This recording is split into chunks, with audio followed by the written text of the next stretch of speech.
Hello guys! Kamusta ang buhay? Welcome to my vlog. Kamustahin natin ulit ang ating mga prinuning na mga mulberry. Tara, samahan niyo ulit ako.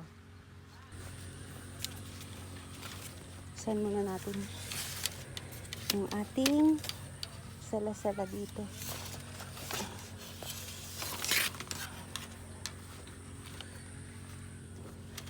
Yan na guys! Ito na yung mga prinuning natin nung unang Monday, nung last week lang to guys. Tingnan nyo, dami na niyang buds. Nung last week lang natin tong prinuning. Nung Monday lang Yun na guys, may mga buds na. Ganyan kasi sipag yung mga mulberry natin dito sa RJ's Farm guys. Tsaka maganda ang lupa kaya masisigla sila. Tsaka agad-agad nagbabad. Ayan guys, yung iba nga may bunga na Ayan katulad nito guys, tingnan nyo. May lumabas na bunga. Lungnulis lang to guys. Nung Monday lang to nating pinagpupruning. Yan guys, Ang dami na niyang buds.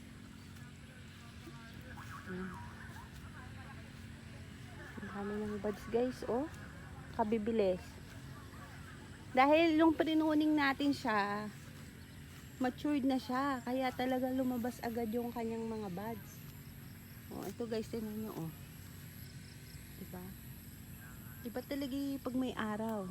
Nagagawa ng may araw sa mulberry trees natin. Mabilis siyang magdahon. Tapos eto naman yung prinuning natin nung Thursday. Ayan, nagtutubig siya guys. Nagtutubig siya pagka after na napupruning yung puno. Ayan may buds agad. Nagkakabuds na rin siya. Ayan. Kaya nyo guys, nagtutubig yung mga puno natin after nating pinupruning. Ayan, nung Thursday to guys. Ayan. Ayan, nagtutubig siya. Ilalabas niya ang kanyang excess water. Ayan, may mga buds na. Ito yung prinuning natin nung Thursday, yung second row.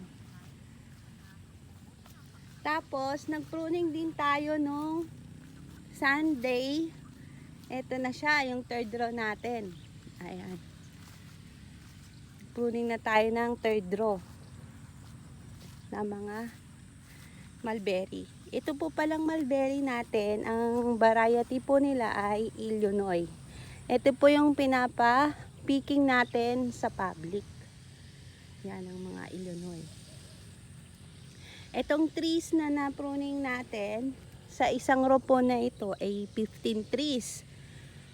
Pati dito sa pangalawa, 15 trees din, bali 30 trees na to, plus yung ating mga mother tree na 13 trees, is equivalent to 43 trees na po ang ating na-pruning na Illinois mulberry. Yan, dito sa farm. Sa mga nagtatanong po, sabi nila madaling patubuin ang mga mulberry. Depende rin po yun sa pagme-maintenance nyo, sa lupa na tatamnan. Yung iba kasi di rin nakakabuhay. Pero ang Illinois madali siyang patubuin. Lalo na maganda ang lupa. Masustansya ang lupa. Yan, madaling patubuin. At saka ayaw ng mulberry ng matubig na lupa. Ito pong mga mulberry trees namin, minsan lang po silang diligan. Lalo na itong mga mother trees, sa isang buwan, isang beses lang po ito diligan. Lalo na pagka dinidiligan lang po namin ito pagka nagpupruning kami. Yung pinupruning, tapos inaabonohan po, ayan. Yung ating pong abono na ginagamit is triple 14. Yan lamang po yung ginagamit.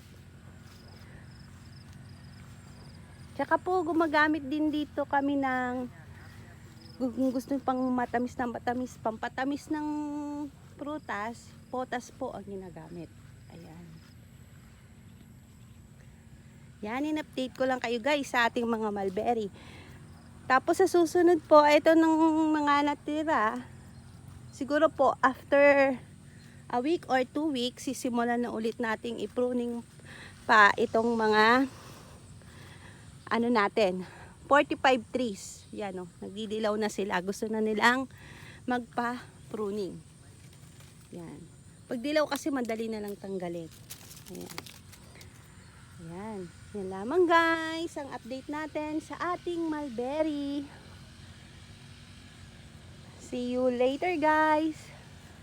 Yan, abang-abang lang tayo sa opening ng ating mulberry picking. Have a good day guys. Bye.